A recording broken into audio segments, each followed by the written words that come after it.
All right, we're going to go ahead and get started here. Hi, everyone. Thank you so much for being here in conference room number 2 of PopCon, the second day. I'm Paula Mejia. I am on the PopCon Executive Committee. I am a senior editor at Texas Monthly. Hello from Austin, Texas. Very excited to be here, and thank you for joining us for this amazing panel. This is called No Place Like Homo, Queer Transformations in Youth. We're going to hear from 3 people today. We don't have time, unfortunately, for extended introductions, so I'll just run through our presenters and the names of their presentations before we get started.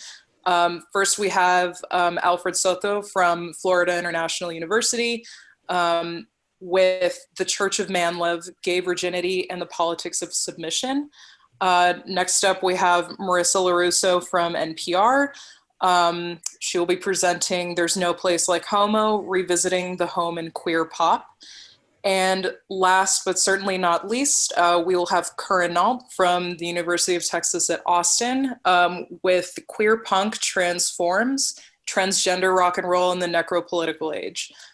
So thank you so much for our participants for these great presentations they're about to give, and for everyone for being here. A quick run of show.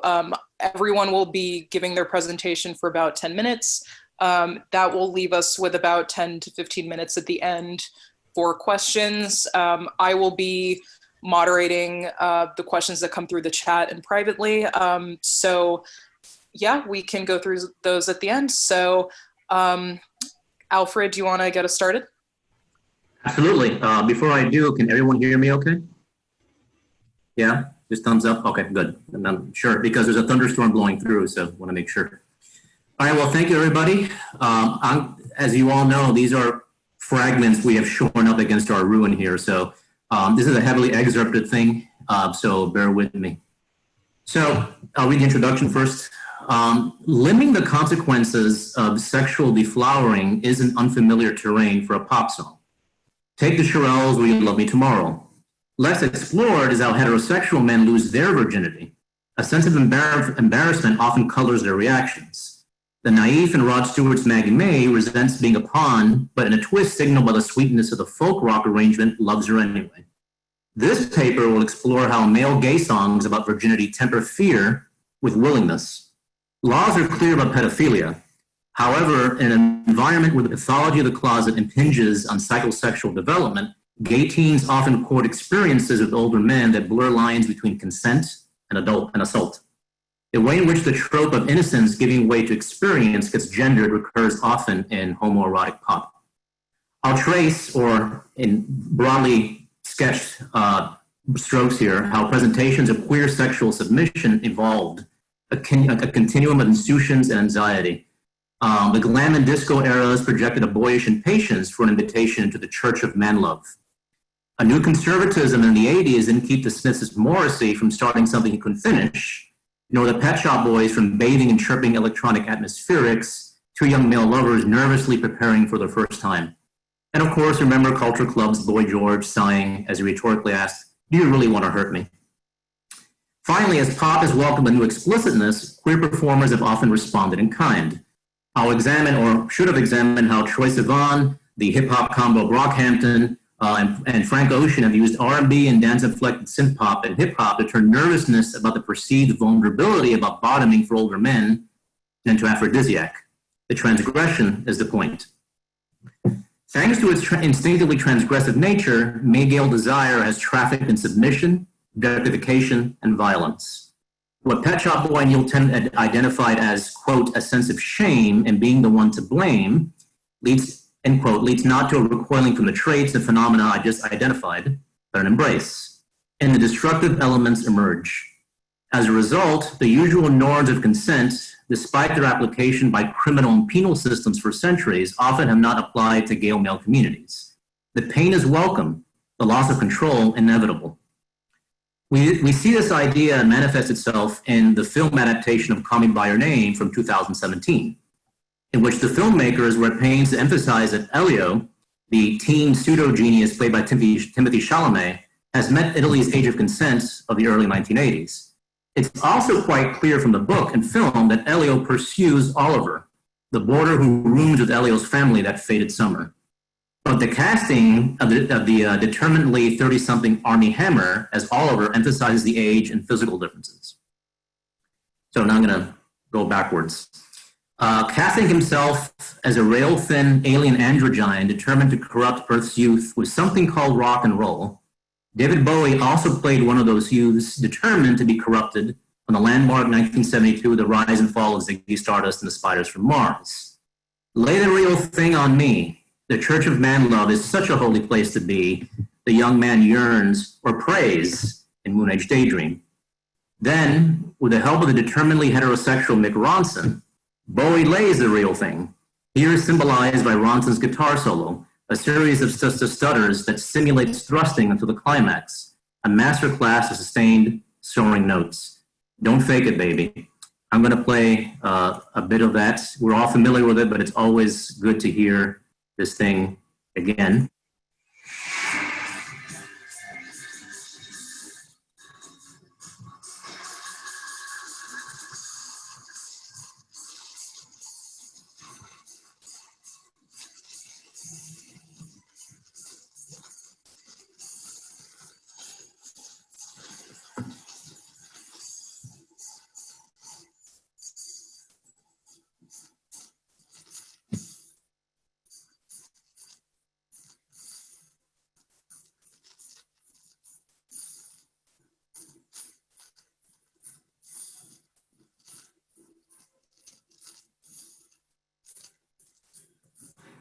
All right, I will leave it there. We could listen to that one forever, right? So, but British pop has long shown comfort with rumpled masculinity. Imperialists in their jeans, the conquered in blue jeans. 20 years after Bowie, less than a decade after the Smiths queered the jangle of R&B-inflected indie pop, Suede scored a top 10 single in England, depicting a boy-boy hookup. This was Frankie Goes to Hollywood's Relax, Fritz Small. And I would like to have explored exactly what Frankie Goes to Hollywood did in Relax that was so transgressive in 1984. So in The Drowners, Brett Anderson of Suede, the singer who boasted in public of being a, quote, bisexual man with no homosexual experience, end quote, glories in playing the bottom for a possibly reluctant lover. Quote, do you believe in love there, unquote, he asks. Where? There. As Bernard Butler rattles every junk guitar riff from Thin Lizzy to Johnny Thunders in his recycling bin, Anderson pleads for his newly enthusiastic top to, quote, slow down, you're taking me over, end quote. I should note who and what gender represents the object of desire in the video the director blurs. Perhaps the director is a heterosexual man with no homosexual experience. And I'll play a bit of that video.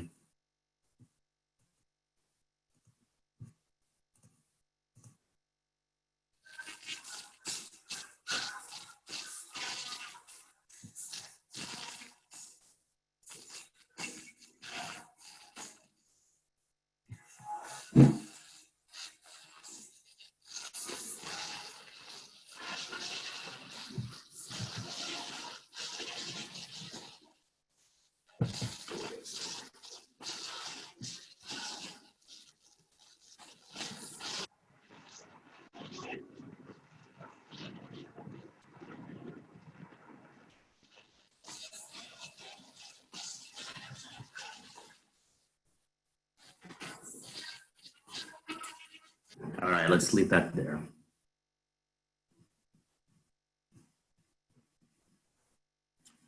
So I'm going to fast forward a couple of decades and stuff I have, of course, omitted. The Me Too era's self-consciousness about consent has added a frisson. Now performers understand the degree of audience discomfort, which in turn tempts these performers to parade their prurience. Like the British trio Years and Years as Ali Alexander, for Troye Sivan, every sexual adventure is an incitement, a glum thrill. The reverb and synths on Opener 17 on his 2017 album In Bloom suggest the abyss into which he loves tumbling. He's hooking up with older dudes on Grindr for the tickle in the belly as much for the tightening of his crotch. The song's first lines, quote, I've got these beliefs that I think you want to break. Got something here to lose that I think you want to take from me, end quote, couldn't be more explicit if Siobhan opened a condom package in Lover's face. Released a year after Call Me By Your Name, 17 takes advantage of its audience's awareness of how outrageous this relationship is. It's sort of a sumptuous acceptance of what's going on. And here's a clip of that video, which, like I said, explicitly calls out to Call Me By Your Name.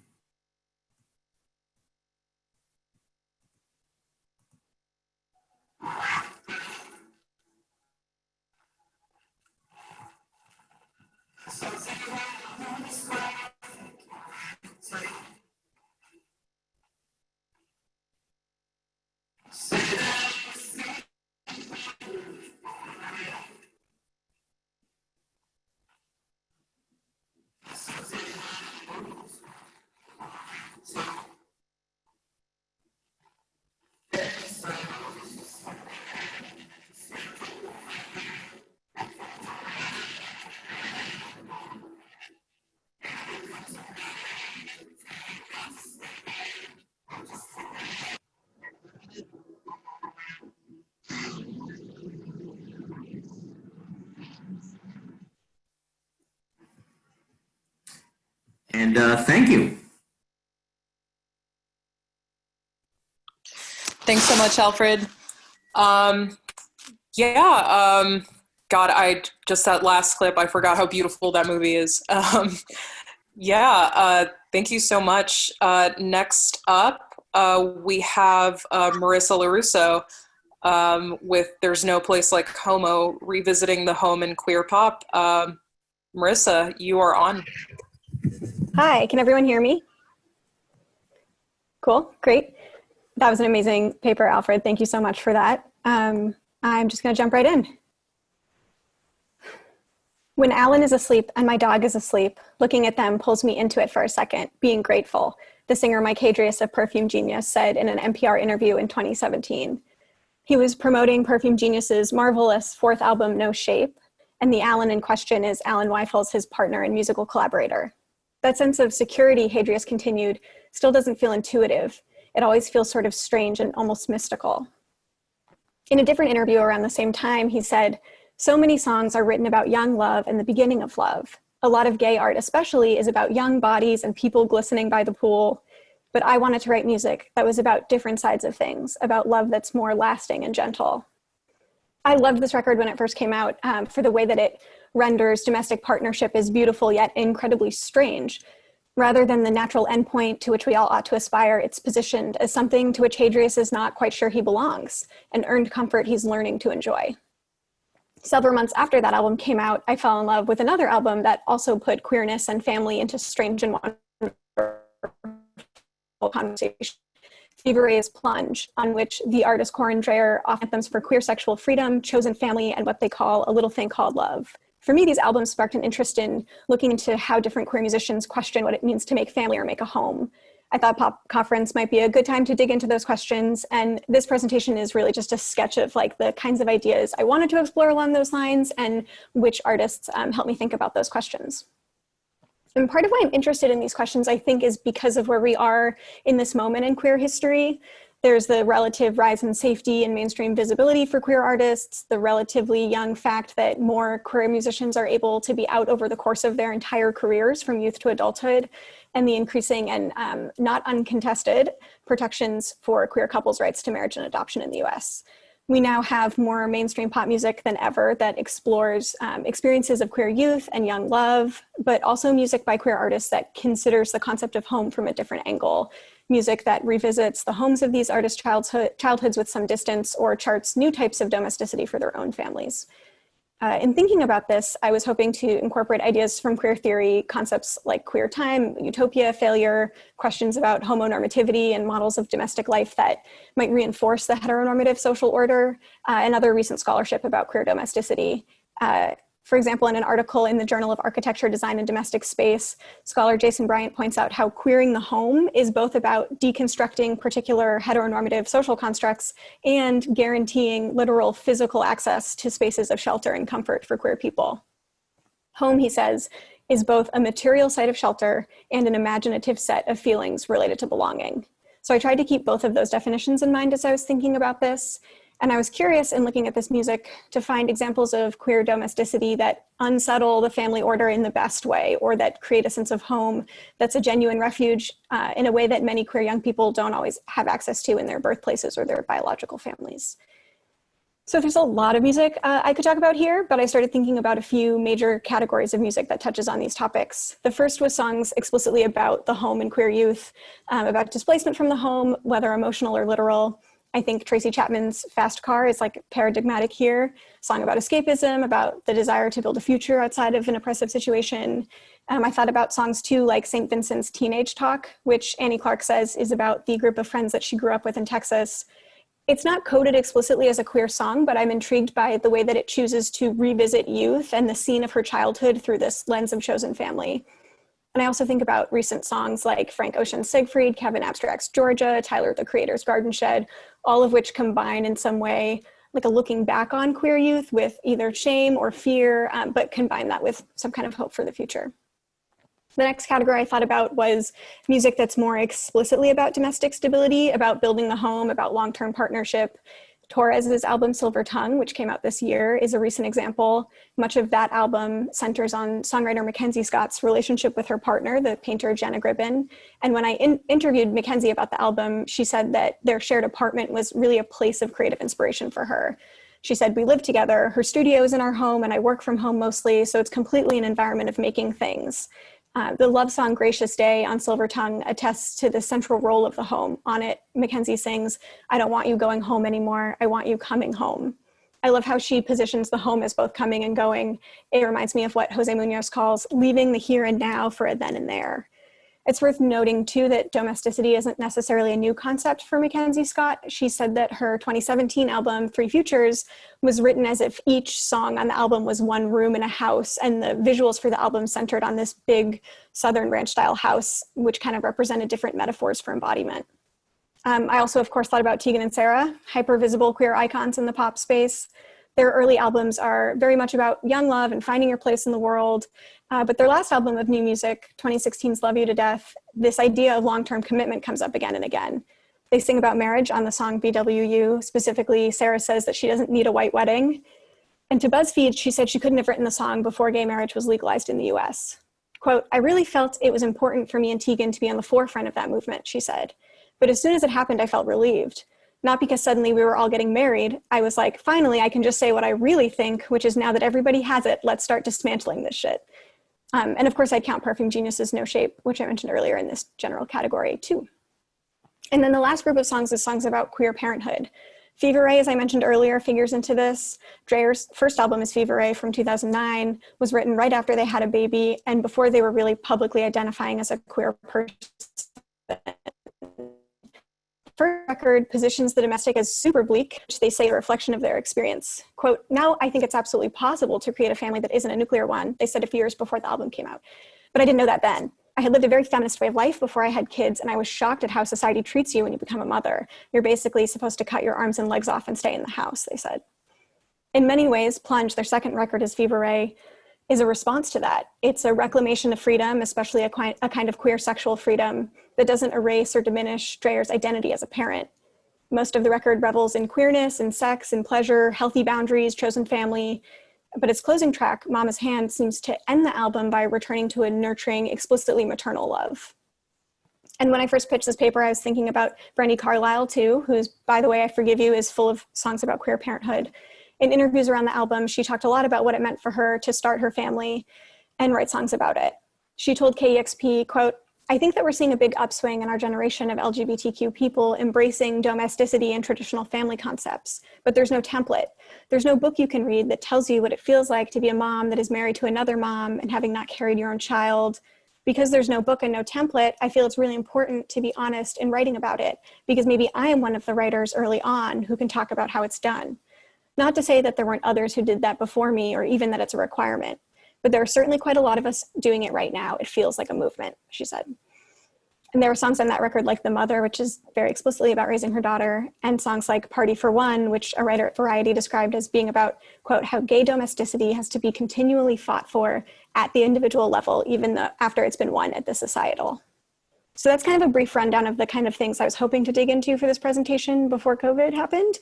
In a longer presentation, I would have wanted to spend more time on the way this music resonates with the queer theory concepts I mentioned and the actual sound of these records too. And something else that I wasn't able to get into, but I've been thinking about, is how young trans artists like Sophie or Arca, whose public gender transitions have been part of their musical career, might help us think about like the body as a kind of home in progress, a safe place or a safer place that can be made and unmade and remade as a kind of refuge. In Cruising Utopia, Jose Munoz talks about the way we build futures, about queer utopian practice that consists of building and doing in response to that status of nothing applied to us by the heteronormative world. I think many of the songs I mentioned today are doing that work of queering the home as one means of rejecting that status of nothing. And as a final note, it's hard not to mention also that we're living right now in a time of radically altered domesticity, work from home for those of us who are lucky enough to still have jobs in a time of mass unemployment, shelter-in-place orders, homeschooling, distance learning. So I feel like this time has been a reminder for many of us of the various ways that our physical homes can be generative, radical spaces and or also confining or even unsafe places. It can be a really clarifying time to encounter and re-encounter our own domestic spaces and be reminded of what we need and want from them. That's it. Thank you for listening. Thank you so much, Marissa. That was fascinating. A lot to think about there. And yeah, our final presentation for this panel is from Curran Nault. The presentation is called Queer Punk Transforms Transgender Rock and Rage in the Necropolitical Age. Great rhyme there. Yeah, Curran, you're up. All right. So thank you. These are great presentations and it has been an amazing conference. It's my very first time at Mopop, although also, of course, not at Mopop. So I'm hoping I'll have the chance to see people and do this again in person. So this presentation is in some ways an addendum to my first book, which is on queercore, and specifically focused on the kind of original incarnation in Toronto in the 80s and 90s. And so I wanted to kind of look at some new sort of transcore, transpunk work that is continuing, but also kind of remaking some of the legacies of queercore. And the frame is looking at gloss, as you see here. On August 12th, 2016, trans femme singer Sadie Switchblade of Gloss, Girls Living Outside of Society's Shit, began her San Jose set by asking the audience why they were there. We've all been hurt one way or another by ourselves and others, she surmised, shakily reading from a scrawled script. And our skin has grown hard and our eyes have grown dull from the cruelty of this world that we all experience every day. Seconds later, shakiness sidelined, Switchblade slam dances before a rapt audience. Artist and audience yowling in unruly unison. They told us we were girls, how we talk, dress, look, and cry. They told us we were girls, so we claimed our female lives. Now they tell us we aren't girls. Our femininity doesn't fit. We're fucking future girls, living outside of society's shit. It's a quote from the song. This scene of unabashed trans fury extends a central tenet of queer punk performance as detailed in my book, Queer Core, Imagined Violence. Coined by Jack Halberstam, Imagined Violence advocates symbolic expressions of aggression on the part of minority subjects, springing from what poet June Jordan, in confronting the brutality of white supremacy, identifies as a place of rage. Grounded in resistance to powerful white, straight, cis male hegemony, Imagined Violence is a rhetorical strategy, one that deliberately confounds the line between feigned and real violence in an effort to instill fear in objectionable others. In the 80s and 90s, AIDS apathy and rising tides of anti-LGBTQ hate crimes were targets of much of queercore's imagined violence ear.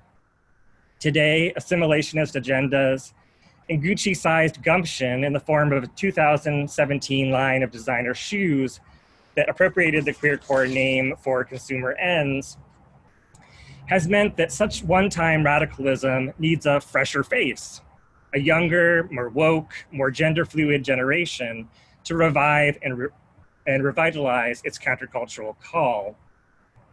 Here, I raise a fist to a trans-core generation that is retooling imagined violence into a trans-feminist talisman, guarding against ever-encroaching transphobic terrors in an age of necropolitical erasure of trans existence, and a surveillance state that trains its watchful eyes on trans bodies, from social media's capitalist corners to airport gates and into strictly gendered bathrooms and beyond.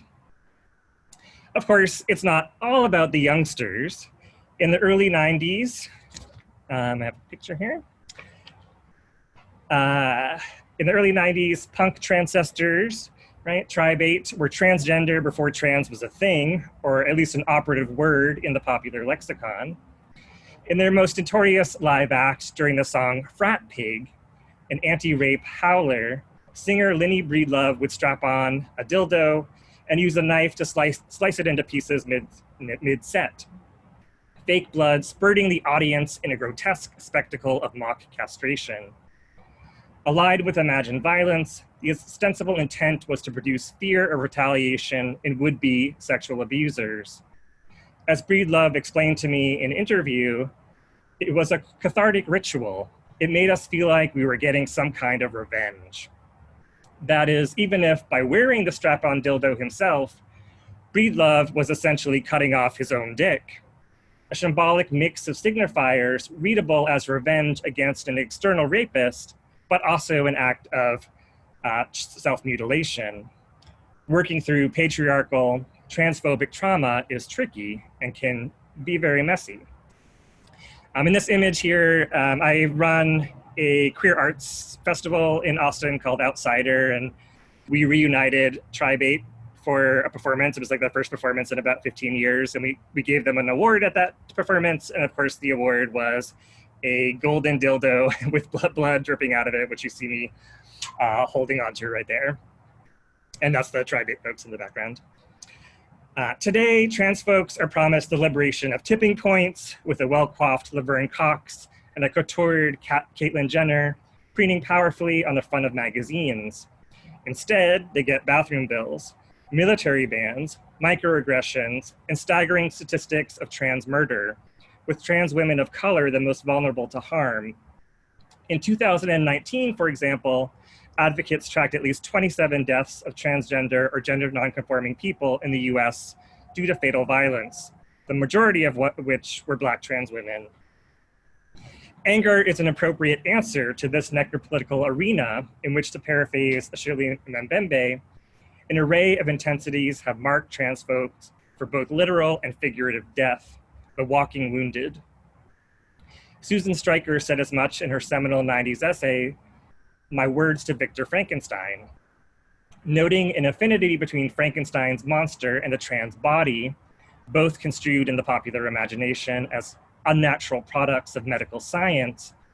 Stryker called on her kin to claim their abjection, to mold their minoritized monstrosity into transformative power, to harness the intense emotions emanating from transsexual experience, especially rage, and to mobilize them into effective political actions.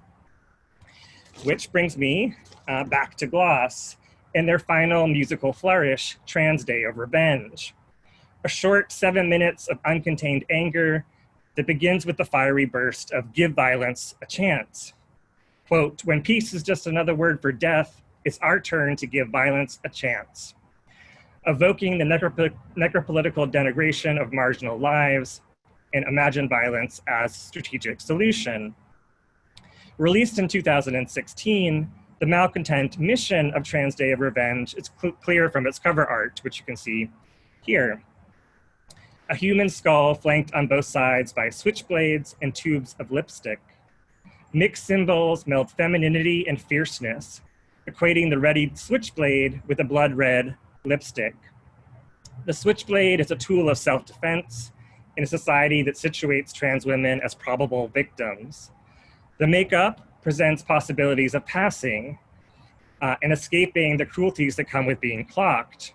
Conversely, it's a fabulous, bright shade of femininity, ripe for refusal, a bolded statement against society's gender norms. Adorning the side are scraps, which, like the centered skull, are the presumed refuge of trans femme revenge. Presenting as pink triangles, these scraps conjure a historical lineage of Nazi concentration camp branding of gay men and an anti-fascist afterwards, ACT UP's reclamation via their never again slogan of silence equals death. Above the skull, hands with brightly painted fingernails engulf the title, Trans Day of Revenge, a telling talkback to Trans Day of Remembrance, modifying its meaning for more defiant ends, invoking trans vitality and the capacity for restorative justice, or perhaps restorative violence, in the here and now, rather than only in the hereafter. And here I give a nod to the work of C. Riley Snorton and Jean Rita Warren, who've talked about trans necropolitics, in that we only seem to value trans lives after those folks are dead, right? And we memorialize them at these remembrance ceremonies, right? And use their deaths to enliven legislation that actually doesn't help the most vulnerable trans folks who are being murdered, right? So the ways in which we both ignore trans life until it's gone, and the ways in which we use trans deaths to promote other projects. Of course, it should not go unnoticed that 2016, the year that Gloss was released, the year that Gloss's Trans Day of Revenge was released, and the group also disbanded in their last act of punk authenticity. Basically, they had a label that was interested in them, and that led them to break up. Is also the year that the Trump administration fomented its ongoing platform of tyranny and hatred, which is to say, today trans folk are as marked as ever for death. But so too has there been an unprecedented and unrelenting wave of transcore bans, led by the likes of Native Cats, Wild Creature, Cute Puke, I Nico, Hearse, Shopping, Warriors, and Spook School, and the list goes on. Far from the respectability politics that have soiled today's gay and lesbian mainstream, these bands remain outspoken and on the outside, still gathering their grievances and ready for the punk pounce. And that's the end. Curran, thank you so much. I feel a Gloss kick coming on again. What a great band. I really wish I would have seen them while they were still active. Thank you so much to all of our presenters, Curran, Alfred, Marissa. That was fantastic. We have about 10 minutes for questions right now. What I'm going to do is, if you have a question, you can pop that in the chat, and I'm going to scroll through and read those so we can discuss them. So the first one is from Karen Thompson. She writes, would be curious to hear more, this is for after Marissa's presentation, would be curious to hear more explicitly about how centering home in queer music is or is not divided along gender lines, and the stereotypes applied to lesbian domesticity versus gay male, quote, worldliness, end quote. Thinking here about how Brandy C, the Indigo Girls, have sung about domestic scenes / dramas. Yeah, that's a really great point. And honestly, Karen is the person from whom I would want to hear about that topic. But I think if I had, if we had normal pop conference this year and my paper had been a little bit longer, I definitely wanted to think about like, what are the ways in which gender norms are reflected or reinforced in these kind of reckonings with domesticity, and what are ways that, those gender norms about who is involved in the domestic and who is a parent are like inverted or played around with in this music. Yeah, I think that's a really good point too.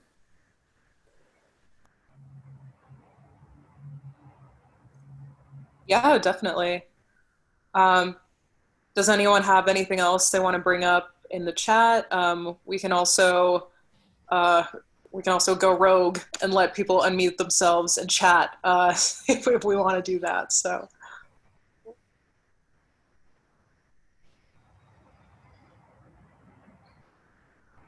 I could toss a question in there. I have questions actually for both my fellow panelists. Alfred, while you're giving your presentation, like in a sort of crossover way between us. I was thinking of like Power Bottom, right? And sort of bands that have in this age found themselves in trouble, right? And also the ways in which there's been discourse around there was kind of more of a backlash to Power Bottom than there has been to straight rock and roll bands, etc. So I don't know if you are thinking about that in the larger project of kind of the ways in which these issues of consent that come up in these songs are also kind of playing out in the music landscape with actual artists.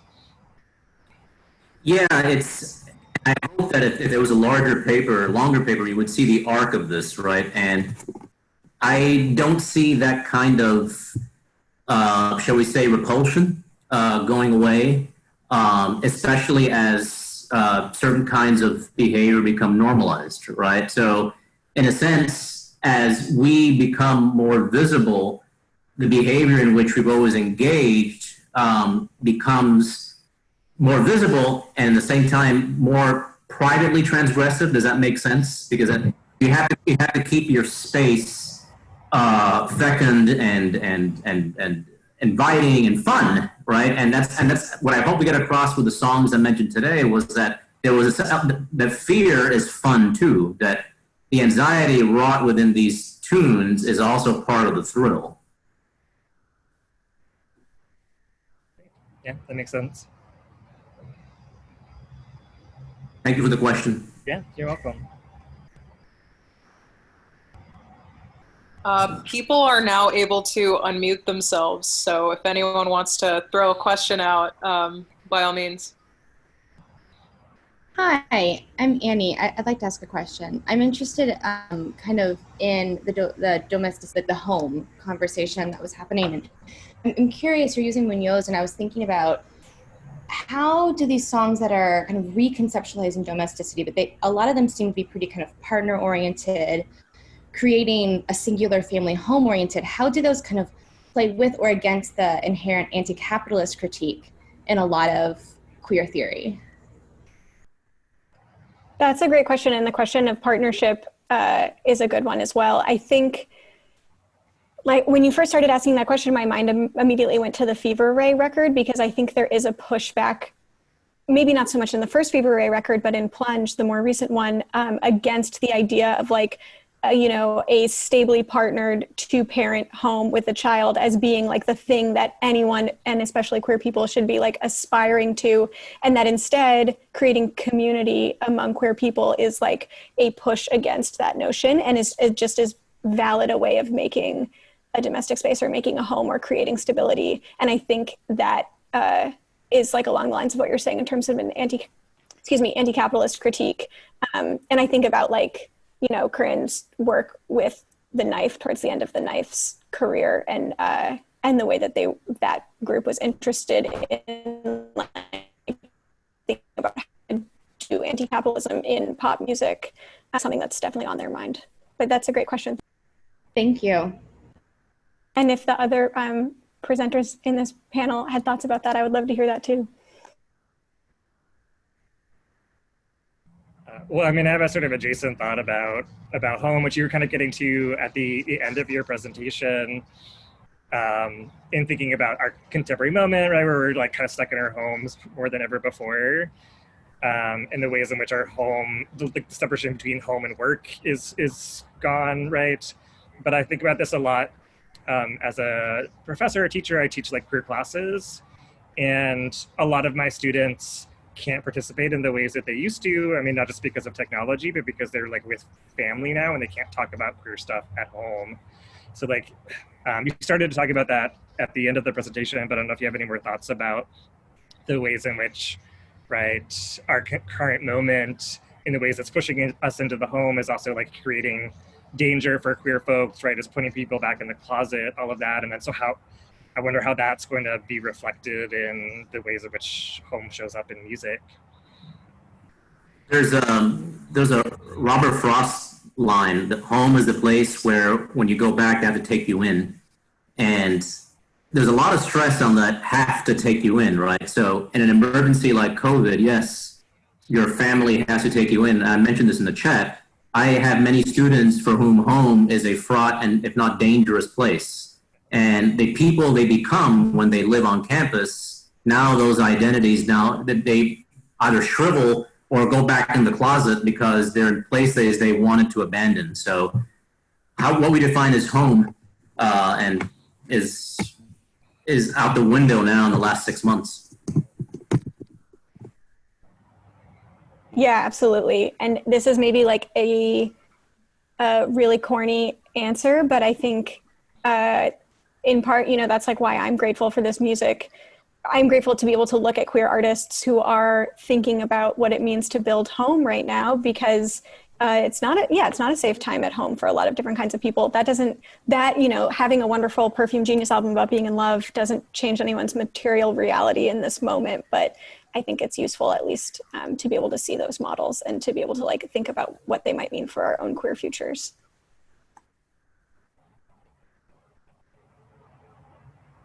We've got a question in the chat from Glenn, who says, queer and trans kids are under so much stress and targeted more aggressively. I'm worried as an arts programmer myself in Ottawa, Canada, how to give space for younger artists to share their frustrations and anger in performance while also not inadvertently throwing them in harm's way, knowing they then have to return to social media in their lives. This was a question for Curran, but if anyone wants to jump in. Yeah, wow, that's an excellent question. I don't know if I have the definitive answer to it at all. I mean, I can tell you from my own kind of programming work that we, at Outsider, which I was referencing before, which is the queer arts festival I do in Austin, we do showcases for like queer youth at the program, right? And one of the key things about actually the design of the festival in general, but those programs is like keeping them very intimate in terms of it's folks who know each other. It's usually like the young artists and their friends or whoever they want to invite into that space. We kind of let them decide who's going to be able to see their work, etc., right? And keep it small. So there's that. I think it's creating, I know this is a generic answer, but trying to create some kind of space that feels like they have some control over the audience, over the space itself, right? In addition to like presenting the work in that space. But yeah, it's a really hard question. If other people have thoughts.